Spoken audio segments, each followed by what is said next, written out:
Ողջունում եմ մեր լսարանին, այսօր ուրախությամբ ներկայացնում եմ մեր լավ բարեկամներ Էդգար Խաչատրյանին եւ Արմեն Չիբողջյանին մեր եթերում։ Բարև ձեզ։ Ողջույն Մարատ ջան։ Ողջույն Մարատ ջան։ Էդգար, ինչ ես կարծում ԵԽԽՎ բանաձևի առումով Ստրասբուրգում, որը ընդունվել էր վեհաժողովի մոնիտորինգի գործընթացի առաջընթացը բանաձևը, որը ներառում էր նաև Հայաստանի վերաբերող դրույթներ, փաստաթղթում մասնավորապես ափսոսանք է հայտնում Հայաստանում բոլոր կողմերի միջև առկա չափազանց մեծ բևեռացման եւ քաղաքական ընդդիմադիրների թիրախավորման կապակցությամբ Միջելոց Մայա Սանդուի ելույթն էր շատ հետաքրքիր։ Դե իրականում զգում եմ, տեսնում եմ, որ տարբեր մակարդակներով Միացյալ Նահանգներ Հայաստանի Հանրապետություն խոսակցություն գնում է, դա շատ դեպքերում լինում է low profile, որոշ դեպքերում ավելի հրապարակային եւ այդ բոլոր հարցերն էլ քննարկվում են նույն ատոմային էներգիայի ոլորտում համագործակցության հարցը, սա բավականին երկար ժամանակ քննարկվում էր, վերջի անգամ երևի 3-4 ամիս էր մի միջոցառման, որին հրավիրված էր նաեւ Միացյալ Նահանգների դեսպանը, նա այն ժամանակ ասաց Տիկին Քույնը հայտարարեց, որ արդեն մոտ է ավարտին։ Այն ժամանակ դեռ հայտարարել էր, որ մոտ է ավարտին արդեն այդ բանակցային գործընթացը, բայց Հայաստանի իշխանությունները սրա մասին կարծես թե լռում էին, բան չէին ասում եւ նախորդ օրը վարչապետը խոսեց դրա մասին, բայց էլի պարզ չխոսեց, որ եթե անկեղծ լինենք, էլի ինձ համար հստակ չխոսեց, ասաց, որ համաձայնագիրը պատրաստ է, բայց էլի հստակ չի համաձայնագրի մեջ ինչ է մտնում, այսինքն կոնկրետ ինչ խնդիրների մասին ենք խոսում, արդյոք խոսում ենք այդ մոդուլային ատոմակայանների մասին, արդյոք խոսում ենք ավելի երկարաժամկետ ատոմային ոլորտում համագործակցության մասին, արդյոք դա նշանակում է, որ դա մեզ զերծ ապահելու Ռուսաստանի հետ էներգետիկ ոլորտում, ատոմային ոլորտում այդ կախվածությունից եւ այլն, բայց ամեն դեպքում ես շատ ուրախ եմ, որ դա լինելու է եւ կարծում եմ, օբյեկտիվորեն մտածում եմ, որ ամեն դեպքում իրականություն է դառնալու այդ մոդուլային կայանները Հայաստանում։ Չնայած վարչապետը նշեց նաեւ նրա մասին, որ այս խոսակցությունը դեռ շարունակվում է Ֆրանսիայի հետ, Հարավային Կորեայի հետ, չեմ պատկերացնում, եթե Միացյալ Նահանգների հետ դու արդեն դրանք դնում ես, Ֆրանսիայի հետ եւ Հարավային Կորեայի հետ ինչ են անելու, մի քիչ մշուշոտ է ինձ համար, բայց ամեն դեպքում ես կարծում եմ Միացյալ Նահանգների հետ Չինաստան, Ռուսաստանը մոռացել։ Չինաստան, Ռուսաստանը երբեք չեմ մոռանում։ Չէ, դրա մասին հաջորդ հետ էի գնում, իրականում դժվար ասել, թե այդ պարագայում Ֆրանսիան ու Հարավային Կորեան ասում ենք, Չինաստան ու Ռուսաստանը ավելի խայտառակալ, ինչ կարաս անես նրանց հետ, եթե դու արդեն համաձայնագիր ունես։ Վենսի հետ կապված, գիտեք, նախ ինքնին շատ կարևոր է Վենսի այցելությունը, այստեղ էլի պետք է խոսենք Հայաստան-Թուրքիա համատեքստում, արդյոք Վենսի գալը որպես սիմվոլ կհանդիսանա այդ բանի սահմանի բացման համար, անգամ թեկուզ միայն երրորդ երկրի քաղաքացիների համար կամ դիպլոմատիկ անձնագրերով։ Ես որքանով տեղյակ եմ, Թուրքիայում կա որոշակիորեն արդեն պատրաստություն սա բացելու, նաև Հայաստանի իշխանությունները սրա մասին հայտնում են, անգամ ասում են վաղը մյուս օրը, այսինքն շատ հեռու ապագայի մասին չի խոսքը գնում, այս գործընթացը լինելու է, որովհետև սա շատ ավելի գլոբալ գործընթացի մաս է լինելու եւ կարծում եմ նաև կա Միացյալ Նահանգների գործոնը այստեղ շատ կարեւոր։ Երրորդ երկրի քաղաքացիների մասով նկատի ունես։ Հա։ Բացի դրանից տարածաշրջանի հարցերը իհարկե կքննարկվի թե Իրանի հարցը, թե նաև Արմենը նշեց իսրայելական համատեքստում, որովհետև այդ բոլոր խնդիրները, բոլոր հարցերը, որոնց մասին մենք խոսում ենք, բավականին փոխկապակցված են։ Եթե կարճ ուղղակի եզրափակելով Միացյալ Նահանգների հետ կապված այս մասը, ասեմ, որ ես բավականին դրականորեն եմ տրամադրված, չգիտեմ ինչ քայլերի կդիմեն հետագայում իշխանությունները, բայց այս պահին ինչ որ տեսնում եմ, ինձ համար բավականին լայն հնարավորություններ Հայաստանի համար ապահովում է։ Ինչպես դուք եք ասում, պարոն Չիբողջյան, շատ դեպքերում իդեալական չի, հասկանում եմ այն ինչ որ մենք ունենք, սա իդեալական չի, շատ ավելի լավ տարբերակներ կուզենենք, բայց այս շրջանակներում, այս աշխարհաքաղաքական իրավիճակում այդ թրիփի շահագործումը կամ թրիփի հետ կապված Միացյալ Նահանգներ Հայաստան կամ նաև այդ երկկողմանի բանը հարաբերությունները մեզ բավականին լայն հնարավորություններ ստեղծում են։ ԵԽԽՎ-ի հետ կապված էլի բանաձևում Հայաստանի մասին գրված էր բևեռացման մասին, եկեղեցի իշխանություններ պայքարի մասին, չնայած Փաշինյանը նախորդ օրը ասուլիսի ժամանակ էլի նշեց, որ չկա նման հակամարտություն իշխանություն եւ եկեղեցի, կա իշխանություն եւ եկեղեցու որոշ սպասավորներ բարձրաստիճան։ Այս թեման իրականում, ես շատ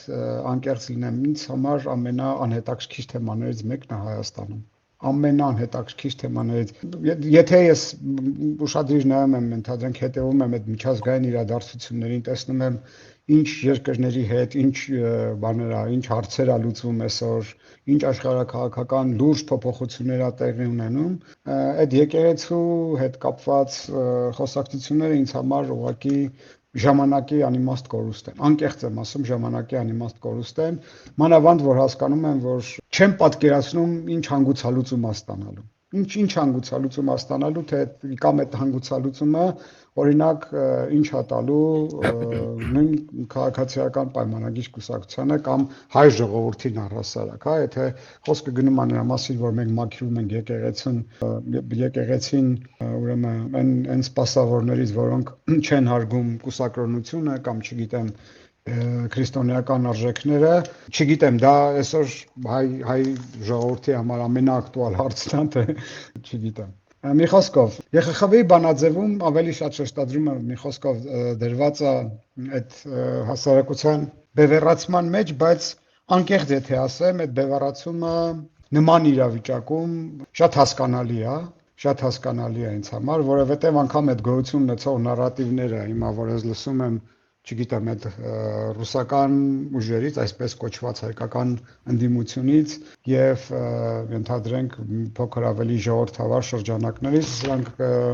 լրիվ լուրջ հարություն աստիճանով տարբերվում են եւ կա հասարակության մեջ հավանաբար խումբ, որը այն նարատիվներին է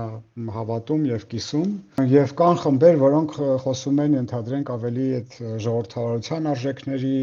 Հայաստանի սուվերենության մասին եւ այլն եւ այլն։ Հիմա այնպես չի, որ իշխանությունները իմ ընկալմամբ դա այն ուժն է, որ իրականում մեզ տանում է Ռուսաստանի ազդեցությունից դուրս, որովհետև տեսնում ենք էլի բավականին լուրջ պրոցեսներ կան Ռուսաստանի հետ կապված, ես վերջերս Մերգելյանի ինստիտուտի հետ կապված այդ խոսակցությունը գնաց, ինձ համար շատ ցավալի է, որ նոր եմ ուսումնասիրում, հասկացա, որ սա փաստորեն նոր պրոցես չի, սա արդեն վաճառված է եղել, ուղղակի անգործության է մատնված եղել, ինչպես ռուսական ցանկացած բանը սեփականություն Հայաստանի տարածքում։ Դեպքույք բարքերի մաս ծրագիրն է։ Հա, այո, դա դրանով է։ Ես նենց պատկերացրել էի ճիշտն ասած, որ դա նոր գործընթաց է, որ նոր են վաճառել, բայց իրականում սա այն հին ծրագրով վաճառած է եւ հիմա էլ չեմ պատկերացնում, թե ինչ ենք ակնկալում օրինակ Ռուսաստանից, երբ որ Փաշինյանը ընդհատ ասում է, խնդրել եմ Միշուստինին, խնդրել եմ Պուտինին, որ գան ակտիվացնեն այս գործը, ինչ ենք ակնկալում, ընդհանրենք, ինչ ենք ուզում, ընդհանրենք շահագործեցին, ինչ օգուտ է ստանալու դրանից Հայաստանի Հանրապետությունը։ Փոխարեն այդ բոլոր բաները վերադարձնենք, որովհետեւ իրոք անգործության է մատնված, մենք փորձում ենք ինչ-որ արհեստական բան անենք, շարժ ցույց տանք, որ այդ բիզնեսներն աշխատում են կամ ռուսական բիզնեսը այստեղ եկամուտ է բերում կամ աշխատատեղեր է ստեղծում։ Երևի այսքանը այս հարցերը վերաբերալ, հետո շատ կարծում եմ շատ ավելի հետաքրքիր հարցեր եւ կարևոր քննարկելու ենք։ Մարդ կարաս Ուկրաինայում որպես անեկդոտ պատմեց, որ Ռուսաստանը Հայաստանում պատրաստվում է ներդրում անել, իհարկե դա շատ զավեշտալի է։ Հաշվի առնելով Ռուսաստանի տնտեսական վիճակը, դա դառնալու ամենակարճ անեկդոտներից մեկը։ Ողբերգություն։ Ինչ ներդրում է ակնկալում, ումից է ակնկալում, ոնց է ակնկալում, ինչ պետք է արտադրի Ռուսը Հայաստանում, ասենք, չգիտեմ։ Դες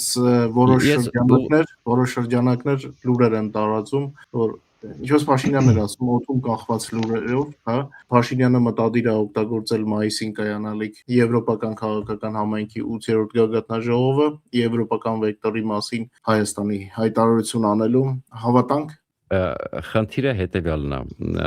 Ես ուզում եմ լինել լավատես, ես շատ եմ ուզում հավատալ, բայց կա մի հատ մեծ բայց։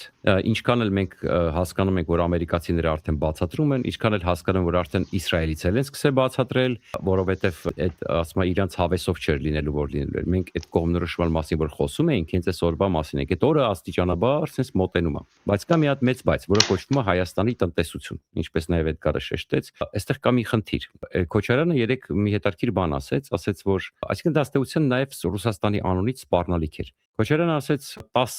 ամենախոշոր հարկատուներից 8-ը Հայաստանում փող են աշխատում Ռուսաստանում։ Եվ երբ որ 20 թվականից այս կողմ, այսինքն 19-ից ես հիշում եմ ինչ ես իմ հաղորդումը բացել եմ, ասում էի առաջի բանը պետք է արվի, պետք է աստիճանաբար տնտեսության կախվածությունը վերացվի։ Իրենք ոչ մի բան չարեցին եւ ավելին 2 տարի առաջ դες գուսացում եմ, ասում ինչքան ընտրությունների ժամանակ սա դառնալու է կարևոր գործիք Հայաստանի դեմ։ Հիմա ոչ մեկ ասում է չի չեղարկել այդ կախվածությունը ցավոք սրտի։ Եվ ես հիշում եմ դեռ 1 տարի ու կես առաջ, երբ որ Ազատություն ռադիոկայանի եվրոպական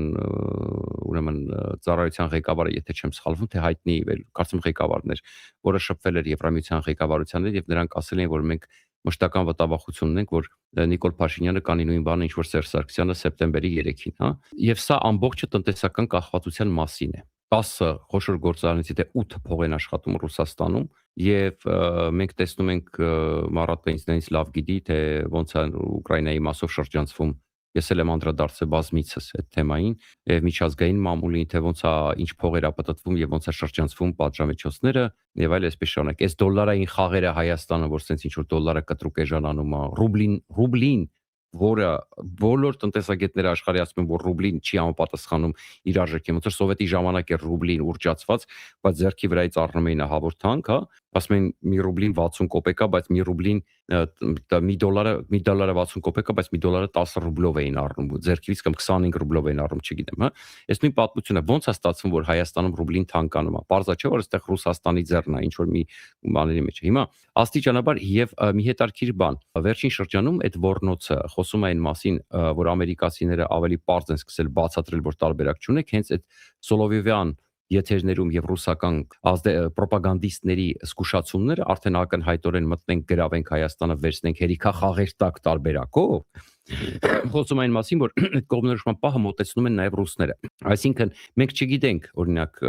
Սերժ Սարգսյանի ժամանակ ես վստահ եմ որ Պուտինի հետ եղել է պայմանավորություն քերենք Եվրոպայից ինչքան կարանք միջև հենց ասեց ստոպ ու այդ ստոպը արվեց սեպտեմբերի 3-ին հիմա մենք պետք է հասկանանք արդյոք այդպիսի պայմանավորություն կա Պուտինի եւ Նիկոլ Փաշինյանի մեջ թե չկա սա է ամենակարևորը Ես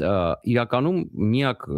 բանը որ հույս է տալիս հավատալու որ Պուտինը այն Պուտինը չէ արդեն շնորհիվ Ուկրաինայի զինված ուժերի ինչ 13 թվականի դա ամենակարևոր հանգամանքն է որ պետք է հասկանալ հա որ իր դեմքը տես թեթև ասֆալտի կտորներ ավրեն որտեղ տենց ասֆալտով տարել են լավ դեմքը Հիմա պետք է հասկանալ այսինքն որքանով է թուլացել Պուտինը եւ վերջին շրջանի զարգացումները ակնհայտորեն ցույց են տալիս որ ռուսները արդեն սկսել են անհանգստանալ որտեղ մենք տեսանք որ Ադրբեջանի վրա ճնշում գործադրեցին որպեսզի հրաժարվի թրիպի process-ը երբ սկսում էին այսինքն ամերիկացիները այդ process-ը երբ սկսում էին չստացվեց հետո ամերիկացիները դժգոհ թողեցին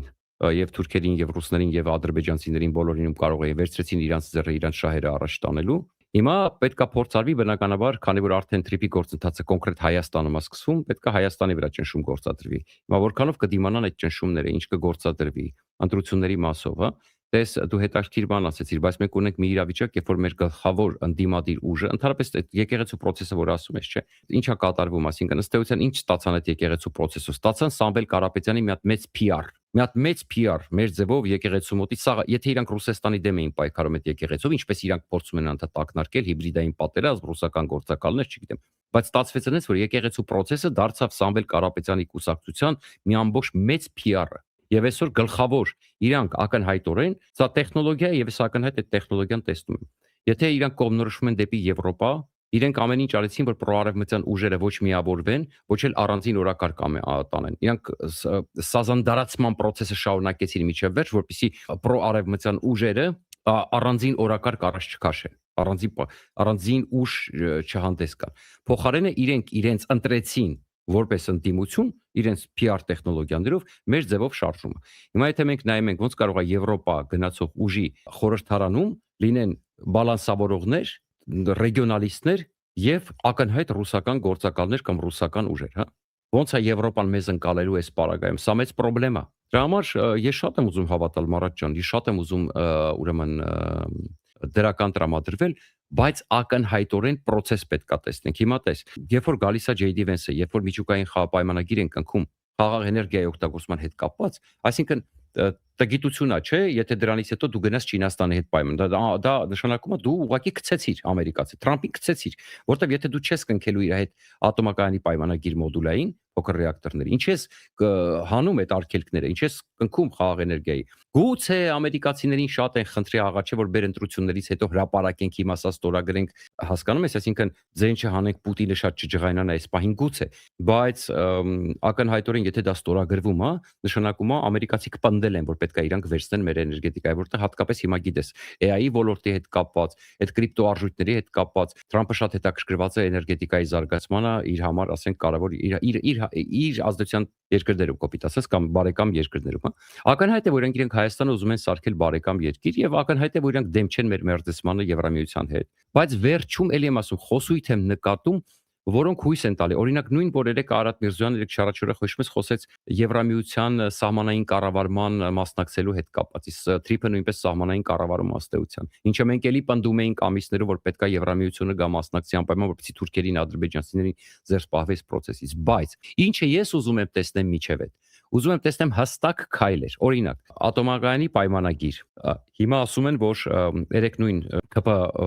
վարչության փոխնախագահը ասեց, որ մենք հիմա հատուկ ծրագիր ենք իրականացնում, իդեպ սա երկար ժամանակ։ Ես հիշում դեռ 2 տարի առաջ է առաջարկում, որպիսի փոխհատուցեն ծախսերը արևմուտք արտահանող գործարարների, որպեսզի կարողանան մարդիկ օգուտ ունենալ, եկամուտ ունենալ եւ սկսեն ապրանքները արտահանել։ Հիմա եւ սա էլ է երևում, որ ճնշումները այնքան են, հատկապես այս վիզաների ազատականացման process-ի հետ կապված, իրանք պետք է այդ ամեն ինչը անեն։ Իսկ վիզաների ազատականացման process-ի մեջ ես վստահաբար տեսնում եմ, որ նաեւ այնտեղ դրված է եւ քաղաքական եւ տնտեսական կոնտեքստ։ Ակնհայտորեն Էդգարը ուսումնասիրում այդ փաստաթղթերը, երևի պարոն Խաչատրյանը ավելի լավ կհաստատի։ Հիմա պետք են քայլեր, որպեսզի մենք լինենք լավատես։ Եվ օրինակ JD Vance-ի այցը այս առումով լավ, մենք խոսքերին չենք հավատում, մենք այդ խոսքերը շատ ենք լսել։ Տնտեսական, կոնկրետ քայլեր են պետք, որովհետև Փաշինյանը փայլուն նկարագրեց իրավիճակը մի անգամ ասես տնտեսությունն է, դա իհարկե աքսիոմա է, ինքը չի հորին է, տնտեսությունն է որոշում արտաքին քաղաքականությունը։ Այս պահին մեր տնտեսությունը որոշում է, որ մենք Ռուսաստանի դուստր ձեռնարկությունն ենք։ Այս պահին եւ ոչ մի դերևս ոչ մի բացի այդ փաստաթղթերից, բարեփոխումների մասին հայտարարություններից, լավատեսական հայտարարությունից որևէ կոնկրետ քայլ բացի մեկ դերևս ասма իրականացման փուլում գտնվող քայլ, այսինքն մեկը որ ամուսարի մասին հələ չգիտենք ինչա որ թույլ տվեցին որ աշխատի, չգիտենք հիմա ինչ վիճակումը, եւ երկրորդը որ Nvidia-ի հետ համագործակցող Flybird, դիշեմ սխալվում ընկերությունը պետք է մտնի Հայաստան, ընդ որում նաեւ այդ պայմանագիրն է կարծեմ ավարտին հասցվելու հիմա JD Vance-ի գալով, որտեղ էլի կիսա այդտեղ արգելքներ կան Հայաստանի վրա, Հայաստանի չեն կարող վաճառել չիպեր, որոնք վերջին ուրեմն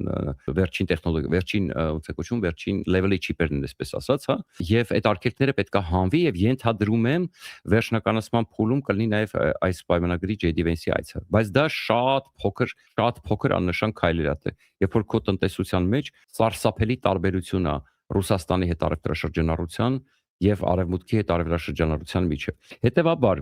լավատեսությունը մեր պետքա ամրապնդվի կոնկրետ գործողություններով։ Սպասենք, տեսնենք, միջև ընտրություններ ժամանակ կա եւ միջև եվրոպական համայնքի մի 3 ամիս։ Համենայն դեպս որոշ գործողություններ կարող են լինել այնպեսին, որպեսզի մենք ուրեմն համոզված լինենք, որ ինչ որ բաներ արվում է։ Սպասենք, օրինակ JD Vance-ի այցը առաջին քննությունն է, գուցե մեր լավատեսությունը ուժեղանա։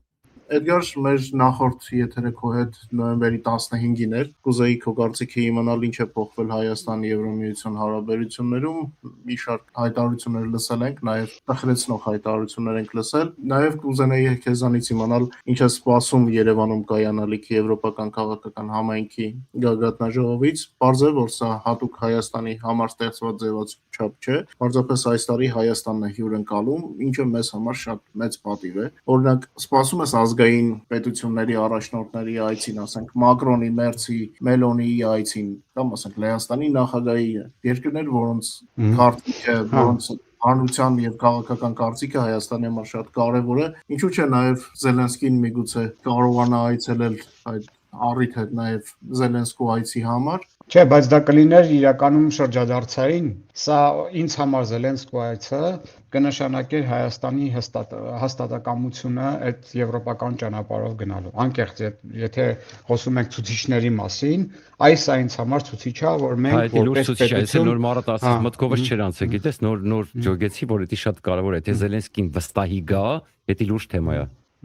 Ես շատ կուզենայի այդպես լինի։ Շատ կարևոր պետությունների առաջին դեմքերի ամեն դեպքում ակնկալում եմ, որ կլինեն, օրինակ շատ կարծում եմ, որ Մակրոնը, ու հավատում եմ, որ Մակրոնը կգա, որպես Հայաստանի համար բարեկամ եւ երկարաժամկետ բարեկամ պետություն։ Կարծում եմ Մերցը կգա,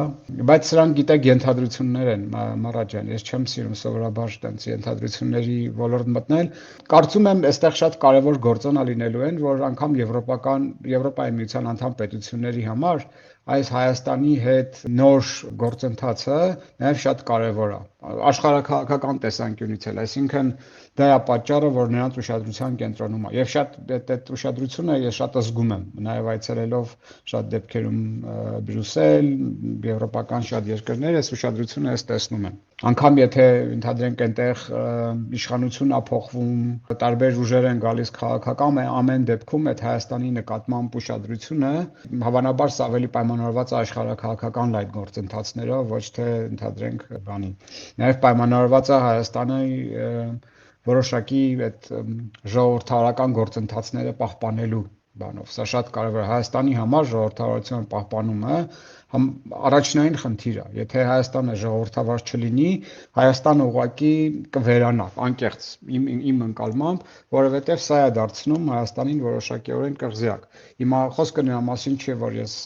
գտնում եմ, որ Հայաստանը, չգիտեմ, այդ ժողովրդավարության բաստիոնն է, բայց ես գտնում եմ, որ եթե համեմատում ես տարածաշրջանի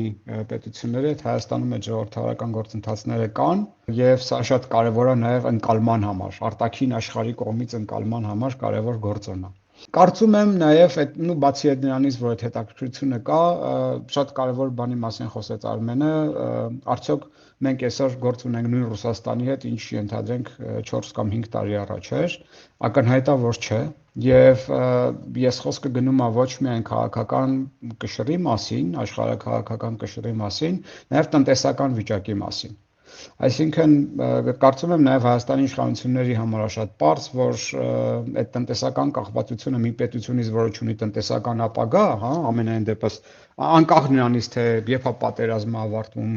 ոնց է լինում, մենք բոլորս էլ հասկանում ենք, որ տնտեսապես Ռուսաստանը շատ ծանր վիճակում է։ Սրա մասին խոսում են բազմաթիվ վերլուծություններ, բազմաթիվ ուրեմն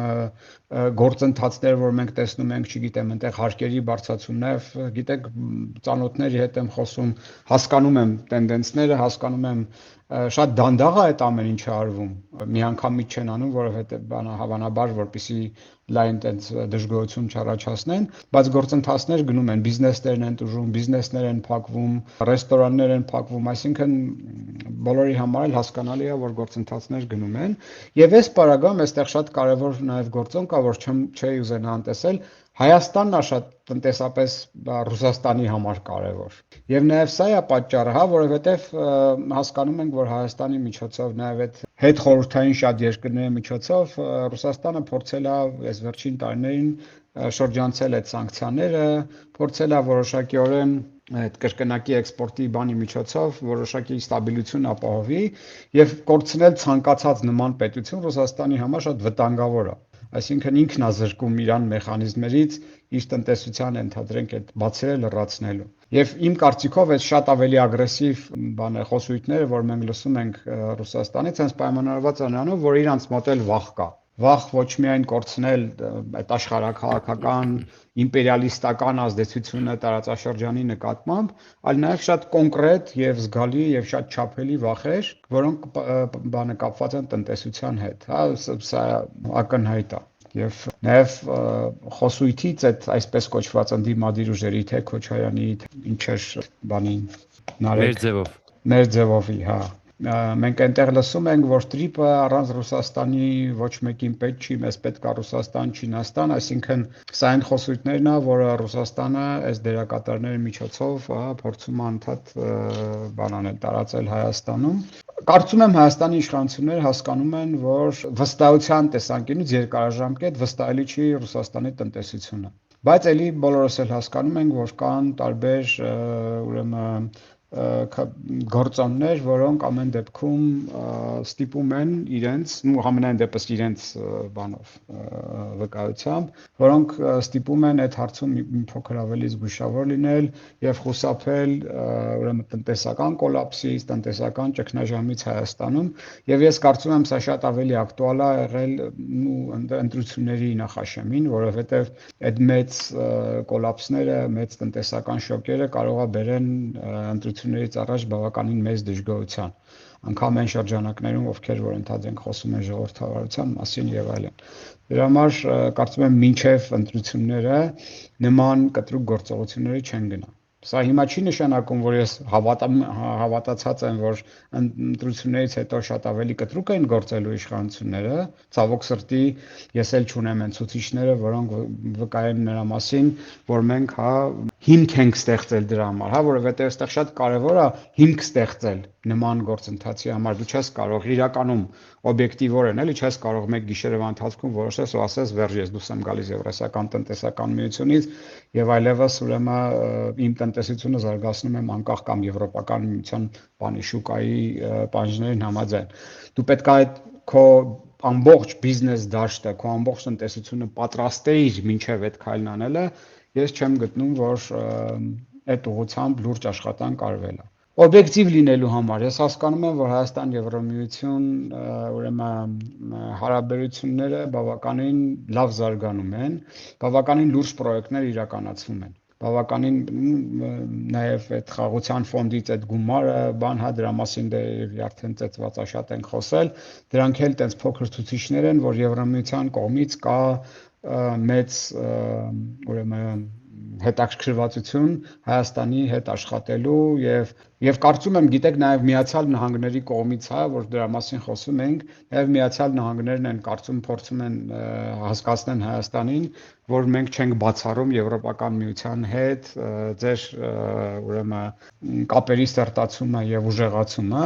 որովհետեւ հենց այդ նույն տրիպի բանում ես գտնում եմ, որ Եվրամիությունը կարա մեծ դեր ունենա տրիպի շահագործման գործընթացում իրոք մեծ դեր կարա խաղա։ Ոչ միայն գիտեք նաև բանի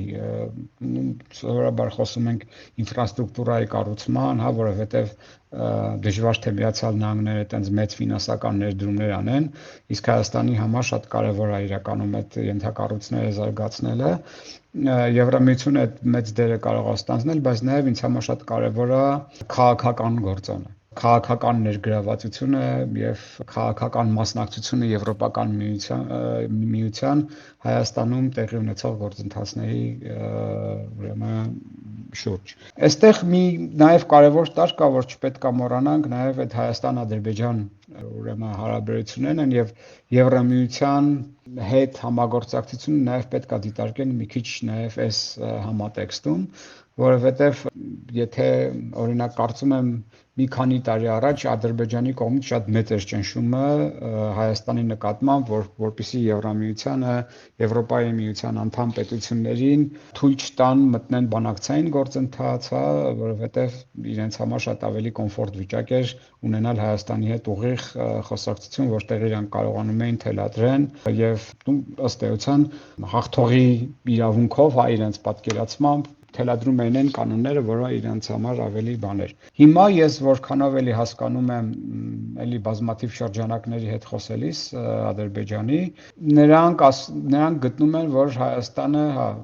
կարող է այսինքն խոչընդոտ չեն հանդիսանում, մի քիչ եթե ավելի կոռեկտ ձևակերպեմ, այս պահին իրանք չեն ուզում խոչընդոտ հանդիսանան Հայաստան-Եվրամիության հարաբերությունների զարգացման հարցում, նաև բանակցություններ են գնում Եվրամիության եւ Ադրբեջանի միջև, դա էլ տենց գիտեմ, այս պահին Եվրամիության մեր գործընկերներն այդքան բավարարված չեն արդյունքներով Ադրբեջանի հետ կապված եւ նույն բանակցություններն էլ թրիփում ներգրաված լինելու եւ այդ ընդհանրապես կոմունիկացիաների բացման հետ կապված բանակցություններ Հայաստանի հետ են վարվում։ Բանակցությունները դեռ ընթացքի մեջ են, բայց կարծում եմ, որ բավականին հետաքրքիր բաներ կարելի է սպասել։ հետաքրքիր բաներ կարելի է սպասել, բայց այստեղ նաև կա մի փոքր ավելի քաղաքական որոշումների հետ կապված հարցեր, օրինակ եթե մենք ռուսական երկաթգիծն ենք շահագործելու Եվրոպական միության համար այդտեղ տեղ չի լինում, օրինակ եթե մենք այդ էլ կախված է նաև քաղաքական որոշումներից ոնց ենք այդ ապաշրջափակումը պատկերացնում Թուրքիայի միջոցով եւ եթե Թուրքիայի միջոցով ասա այլ ստանդարտի երկաթգիծ է, սա նշանակում այդ դեպքում մենք կարող ենք ակնկալել Եվրամիության հետ համագործակցություն, միգուցե նաև թուրքական ինչ-որ կամպանիաներ սրանով կզբաղվեն։ Եթե Ադրբեջանի հետ այլի այդ սովետական ստանդարտն է, սա նշանակում է այդ ռուսների հետ պետք արվի կամ ամբողջությամբ այդ գիծը փոխվի, սա պետք է Ադրբեջանի հետ համաձայնացնելով արվի։ Մի խոսքով, շատ դեպքերում անգամ այդ համագործակցությունը պայմանավորված է այլ գործոններով, որոնք առաջին հայացքից տենց չեն երևում, բայց այդ գործոնները շատ մեծ ազդեցություն են ունենում խորության վրա, այդ համագործակցության խորության վրա։ Եթե բանի հետ կապված, ուրեմն ես էլ շատ մեծ հույս ունեմ, որ սա ստիմուլ է լինելու Հայաստանի համար դեպի Եվրամիության ուղղությամբ գործընթացները ավելի ակտիվացնելու, ավելի էֆեկտիվ դարձնելու։ Ինձ համար նաև շատ կարևոր է, որ այս շրջանում նաև գնում է Մոլդովայի հետ անընդհատ այդ համագործակցությունը, Մոլդովան որպես երկիր, որը այդ հիբրիդային սպառնալիքներին կարողացավ համենայն դեպս այս этаպում դիմագրավել, չնայած մոլդովական իմ գործընկերները շատ հաճախ ասում են, որ այս սպառնալիքները շարունակական են լինելու եւ այս անգամ այս ընտրությունների ժամանակ եթե մենք որոշակի հաջողության հասանք, սա չի նշանակում, որ մենք վերջ արդեն հաղթեցինք այդ ռուսական հիբրիդային սպառնալիքները, ու այստեղ մի շատ կարևոր տարել կա, դրա մասին էլ մեր մոլդովացի գործընկերների հետ խոսում ենք, այստեղ նաև գիտեք ոչ միայն նրա մասին է, թե արդյոք ինստիտուցիոնալ առումով պետական ինստիտուտները կամ հասարակությունը պատրաստ են այդ հիբրիդային սպառնալիքներին դիմակայելու թե չէ, բայց նաև լուրջ քաղաքական տարեր կար, օրինակ մոլդովական սփյուռքը, որ ապրում էր Եվրոպայում, նրանք պրո-եվրոպական են, այսինքն նրանք ընտրություն անելու հնարավորություն ունեին եւ սա էր այդ կարևոր գործոններից մեկը, որը Մոլդովային փրկեց այս պահին այդ պրոռուսական ուժերի իշխանության գալուց։ Մեր առանձնահատկությունը հաշվի առնելով այս տարը չկա եւ այս պարագայում շատ ավելի մեծ է լինում խաղի տեղը, ընդհանրենք այդ ռուսական քարոզչության, այդ կեղծ նարատիվների մանիպուլյացիայի համար տեղը շատ է լինում եւ մենք տեսնում ենք արդեն ընդհանրենք չէ ինչ ակտիվորեն այդ գործիքակազմը օգտագործվում է թե հենց Ռուսաստանից եկող ուղերձներում, թե նաև տեղական այդ ռուսական շահերը սպասարկողների բանում։ Անկամ գիտեք շատ դեպքերում այդ խոսույթները լսում եմ իշխանության ներկայացուցիչների շուրթերից, էլի այնպես չի, որ մենք ասենց ասում ենք, որ դա ընդդիմության մենաշնորհն է ռուսական քարոզչություն տարածելու, շատ դեպքերում, չգիտեմ, միգուցե գիտակցաբար, ոչ անգիտակցաբար, շատ դեպքերում այդ խոսույթները լսում ենք նաև տարբեր իշխանական շրջանակներից, հանրային ուրեմն դեմքերից, հանրային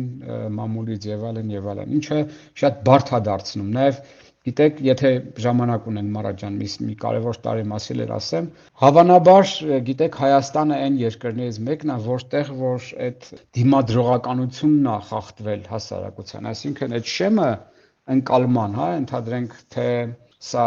բան է այդ ռուսական ազդեցության, շատ թուլացել է։ Այսինքն թմրացրել են տարիներ շարունակ մեր մոտ թմրացրել, այսինքն մենք գիշեր-ցերեկ տեսել ենք այդ ռուսական ֆիլմերը, գիշեր-ցերեկ լսել ենք ռուսական փողոցում բանախոսակցությունները,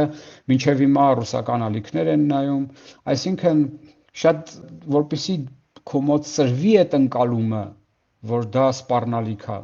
դու պետք է որոշակիորեն պատրաստես հասարակությանը, որ նա ընկալի, որ դա որպես սպառնալիք։ Եթե դու չես պատրաստում, որևէ մեկը դա սպառնալիք չի ընկալի, ասում է, ինչ անենք, ասում է, ընդհանրենք թող գան ռուսներն էլ ընդհանրենք գնաց կշահագործեն, կամ հա ինչ անենք, թող ռուսները գան տրիպից իրանց բանը ունենան։ Մեզ ինչ է խանգարում։ Ընկալումը, այսինքն հասարակությունը չի դիմադրում դրան։ Դու պետք է ձևավորես հասարակության մոտ այդ դիմադրողականությունը, ինչը երևի մենք մեր վրա ենք վերցրել, մեզ քաղաքացիական հասարակությունը, որպեսզի կարողանանք բացատրենք էլի, որ սա ժողովրդավարությանն է սպառնալիք, սա ընդհանրենք քո ապագային է, քո տնտեսական ապահովությանը, քո անվտանգությանն է սպառնալիք, բայց սա երևի շատ ավելի մեծ եւ երկար ժամանակ է մեզնից պահանջելու։ Շատ կարևոր թեմա ասացիր, մենք Ուկրաինայում դրա միջով անցել ենք, այստեղ էլ չկար այդ զգացումը, որ ռուսների մասնակցությունը կարող է վնաս տալ, մինչև չտեսանք մեր աչքով, թե ինչ աստիճանի վնասներ կարող է տալ։ Իսկ ձեզ Այո։ շատ շնորհակալ եմ ձեր ժամանակի համար, որ ընձեռնեցիք մեր լսարանին, շնորհակալ եմ եւ մինչ նոր հանդիպում։ Ես եմ շնորհակալ։ Ես էլ եմ շատ շնորհակալ։ Շատ հաճելի էր ձեզ հետ խոսելը կրկին անգամ։ Հաջողություն։ Այո։ Ստեստ։